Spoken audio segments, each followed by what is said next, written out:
Hello, I'm Tara Brabazon. I'm the Dean of Graduate Research at Flinders University, and welcome to Vlog 153. Yes, movement, the next instalment in our single word vlog series.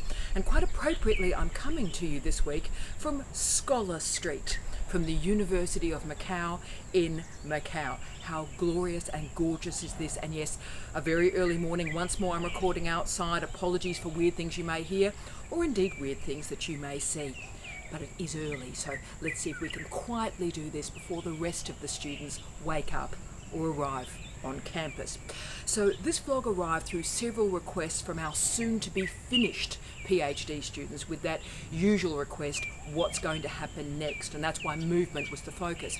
But also we have a large number of PhD students that are about to start. And as I always say, you should start with the end in mind.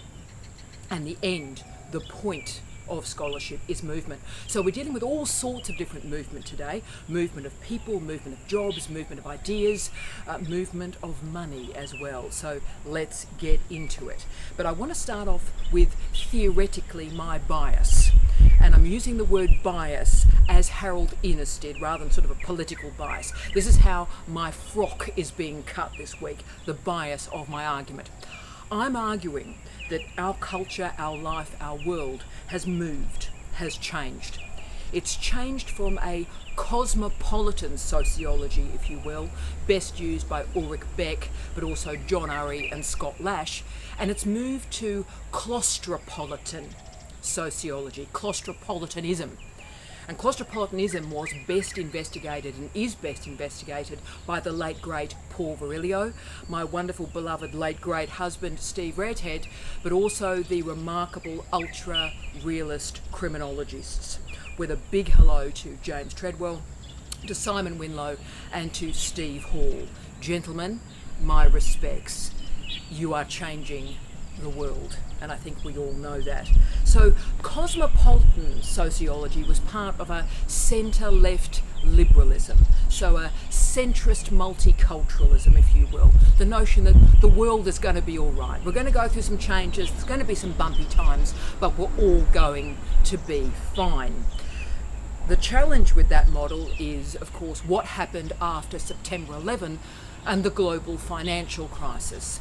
It became very, very clear very, very quickly that it was not going to be okay, that the world had permanently transformed, because people, whether we're talking about terrorists or bankers or citizens or scholars, all of a sudden started to say the unsayable and do the unthinkable. So instead of all of us getting along quite happily in this multicultural paradise, we've ended up in claustropolitanism. So we're going to summon the full Joy Division and New Order today. To quote that great Joy Division lyric, you can feel it closing in. So we feel like there are few options for us right now on the planet. We are trapped. And yes, we can feel it closing in.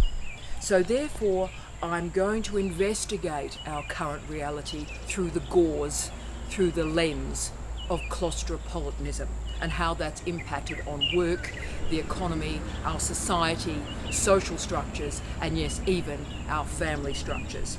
So what I'm going to do is use this model to help you think about movement as a PhD student and soon to be post-PhD student.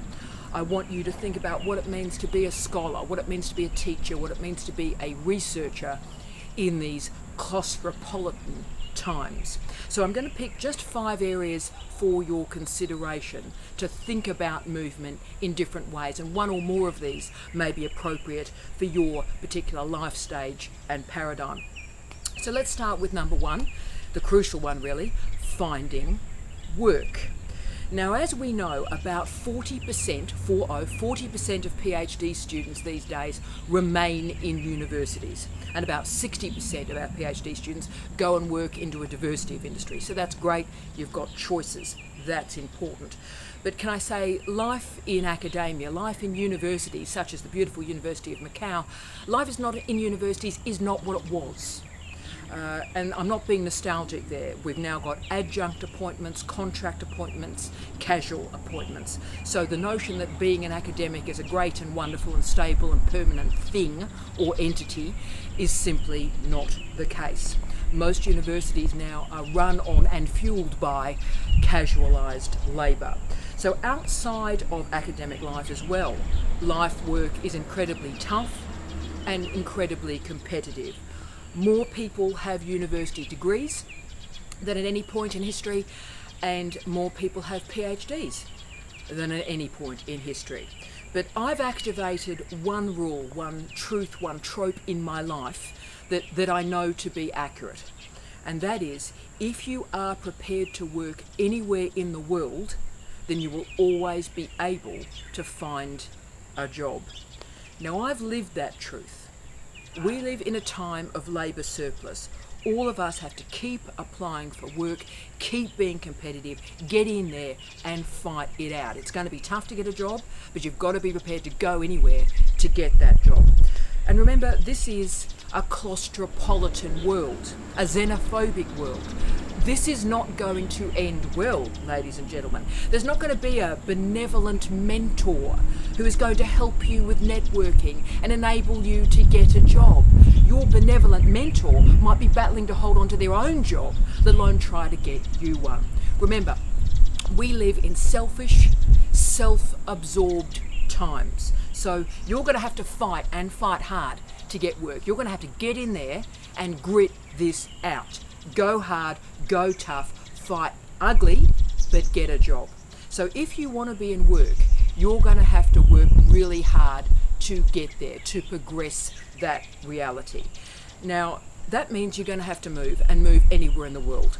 Now, that truth I've just uttered there is a deal breaker for most people because you can't move. You've got a partner who's in stable work who can't move. You've got kids and caring responsibilities. You've got parents and caring responsibilities, and maybe both.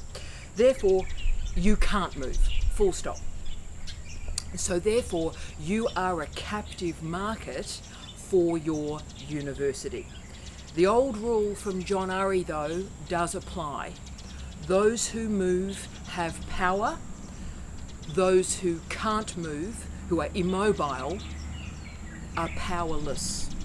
So if you geographically can't move, and most people cannot, then your employment options are truncated, and truncated with incredible change and difficulty. So that means you're limited to a particular city or to a particular town. But fear not, there are other options for your movement. Let's go to 2. Our second movement the second, involves teaching. Now, as we all know, teaching is a gift to the planet. It is a great gift every single day to have the opportunity to learn. And indeed, being a teacher is a profound act of citizenship and selflessness and compassion and care. Teachers are special and spectacular humans. But with online learning and online teaching, you're suddenly not limited to geography and the work you can conduct. So you might be resident in Mount Gambier, Hi Sue. You might be resident in Mount Gambier, but you can do online teaching and learning work, that is, be paid for it, in Adelaide, at any of the Adelaide universities, in Melbourne, in Perth, in Viva Rock Vegas, at Central Queensland University. So this is the advantage of globalisation.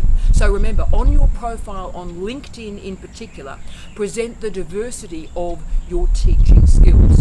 And most importantly, keep your ear to the ground. Let me explain why.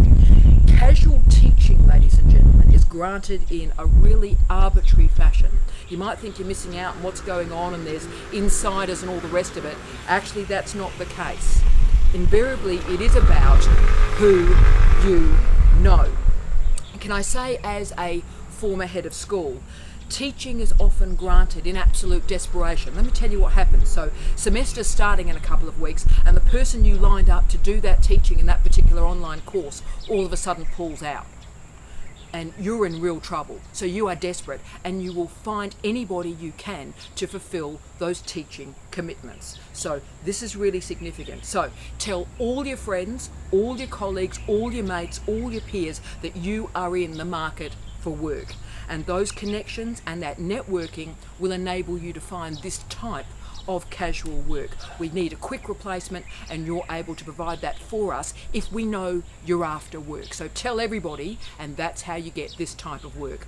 So online teaching and learning, yes, is casual and casualised, but it is a good payday, and therefore it is available for you in these claustropolitan times. And before I leave that teaching section, I just want to offer one more variable for your consideration. This is another movement opportunity, and that is at least once a year, make sure you take something that happens in your teaching and move it into research. This might be teaching-led research, it might be SOTL, the Scholarship of Teaching and Learning. But can I say, this is a particularly important area. So say you're delivering a lecture series, and there's one particular lecture, and we all know when we've done this, that's absolutely stunning and stellar and at the cutting edge of research. Now, it is important, I think, that you develop that lecture beyond the singular, synchronous delivery in a lecture theatre. You've done all the work, so why not capitalise on it? So particularly as a PhD student or as an early career researcher, you are doing all sorts of teaching for all sorts of people. So make some of it pay back for you. Pick one special session, work a bit harder on it, and write it up for a refereed article. So in that way, you're moving your teaching into research. Now, I did that at least once a year when I was a PhD student and an early career researcher. So for example, I was teaching in a first year course, and I was delivering a lecture on popular memory. And I used Casablanca particularly as the focus. It was a magnificent lecture, and I knew it would be an article, and it became thus. So if you put in Tara Brabazon and Casablanca into Google, you will see that article that I wrote up from a first year lecture. Secondly, I also had, and I was again in my late 20s, was doing a lecture on Generation X in a course called Cultural Difference and Diversity. It was a great lecture. So I wrote that one up, and that became a piece titled Save Ferris, as in Bueller. So they're examples of teaching into research that I did in my late 20s, my mid to late 20s, as an early career researcher and PhD student. But it's not just a tactic that you use as an early career researcher. This year, right now, as an incredibly old person, I've been asked to do a lecture on tourism and translocalism and food, because supposedly I'm the only person on the Flinders campus with a qualification in gastronomy. Who knew? Now, I could just write a lecture up. So translocalism, food, tourism, I know this stuff like the back of my hand. I could write it in a long Saturday. But I've decided, you know what, I'm going to make that something special and spectacular. I'm going to look at Kangaroo Island. I'm going to look at island-based food tourism and marketing, like King Island, like Kangaroo Island, like Skye in Scotland. And I'm really going to do something innovative to get that published. So it's going to take me about a week to finish the lecture and do it properly, but then I'm going to write it up. So as you can see, this is a great example of an outstanding lecture, not getting stuck in a synchronous and an analogue delivery, if you will, in a lecture theatre, but moving it beyond there into a lifelong, and you know, a lot of my articles are still available online, in fact just about all of them are, so for your entire career, that single lecture moves about in new and interesting ways through research. So we're going to continue this theme of research movement for our third point of consideration, the third movement, and that is open access. Now, if you're not publishing in an open access journal, then ask yourself why, and then reconsider and then publish in an open access journal. Really, it's a no-brainer. There are many reasons to publish in an open access journal. Firstly, we are paid by the Australian taxpayer, so I think it's very important that our research have that open access currency. The people who pay for it are able to read it, so it contributes to citizenship. Great. But there are also more selfish reasons that you need to publish in open access journals. And the first obvious reason is the citation rate is so much higher on open access in comparison to the closed publisher journals. So if you want people to cite, to find and use your research, yes, you better publish in open access journals. The other great advantage is you can take the URL from your article and send it around social media so all sorts of new audiences can find your work. People are one click away from reading your research. How fantastic is that? And just a reminder too, and I've been hearing this a bit recently when people say, oh, you've got to pay for open access. I go into meetings and people say, oh, but it's so expensive to publish in open access. Let me just again reply to that with truth. And the truth is 66%, that is 2/3 of open access journals, do not have any type of fee that is applicable. That's called platinum open access. So if you're paying dough, you need to ask yourself why you're paying dough for open access when 2/3 of journals, open access journals, have no fee of any kind. Okay, my fourth intervention through movement is again building on that new audiences for your research, and this is so incredibly important, team. I think all of us, even as a PhD student, we make assumptions about the audience for our research in terms of the disciplines, in terms of the theory or paradigm, even in terms of nations. And that can hold us back. Those assumptions about the audience or readership for our research really can truncate what we do and how we express ourselves. So what I want you to do is think about the new audiences for your research. Are there interdisciplinary arches and disciplines that you can deploy? Are there COPs, communities of practice, that you can access and activate? And I'm thinking about this particularly for our wonderful students and colleagues in health and education. There's all sorts of communities of practice that your research can work with. Incredibly important. There are also layers of government and professional journals and policy work that you can engage with as well. So much I think of our discussion about impact and engagement is based on finding ways to translate, to move your research into new areas, new fields, and new paradigms. So I do want you to overtly and with consciousness think about the audience for your research, and also think about your assumptions about that audience and how that may actually be holding you back. I want you to think about how you can change maybe the tone or the language or the way in which the argument is constructed to broaden out and translate your research. So my fifth strategy builds on that one, and it is of course about social media. And I wanted to start with a really, really funny story. I think it's really, really funny, but maybe most people don't think it's funny, but I still think it's really, really funny. So let me just tell the story. I was at a gig, I was at an event, and a supposedly very distinguished senior professor came up to me, and he was horrified. Yes, he was horrified. Yes, he was disgusted. He used the word disgust. He was disgusted that a PhD student had provided a link to their research via Twitter. He described this as crass. He described this as disgusting. He argued that research should be published and simply find its own audience. Now let's be clear on this. This guy was a professor with all the money and the power and the tenure and the permanence that comes with that title. And he was cross at a PhD student who had done something incredibly clever. Use social media to actively find an audience for her research. So that wasn't horrific or disgusting or crass. That was brilliant and innovative, and yes, so right. Making people aware of your research is not crass. That's good public citizenship, okay? It's also brilliant and necessary in a cluttered digital age. So what this professor was responding to was disintermediation, so a loss of links in the supply chain between producers and consumers, or a writer and their audience. So this professor had configured a hierarchy, a nostalgic hierarchy, can I say, that empowers the already empowered. So, you know, I've published in Nature, so my business is now concluded. Really?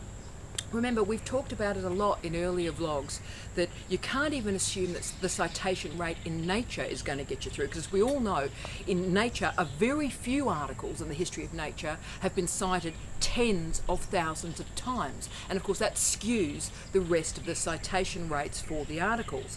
So now, through open access and open publishing, the playing field for all scholars, including PhD students, is evening out nicely.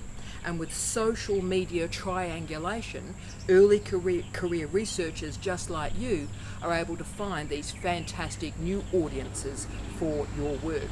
Now, you send the link out, people can choose to read it or choose not to read it, and that's cool.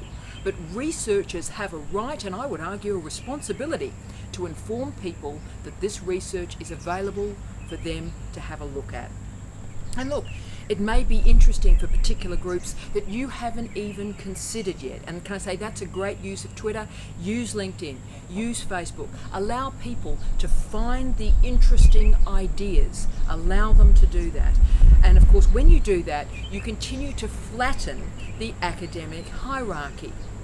And I would argue that's a really good thing. Bring the readers to your research. Remember, you are moving your ideas into the world. That's great. You keep doing that. It's not crass, it's brilliant, and it's showing imagination. You keep going. So this week has been brought to you from the University of Macau.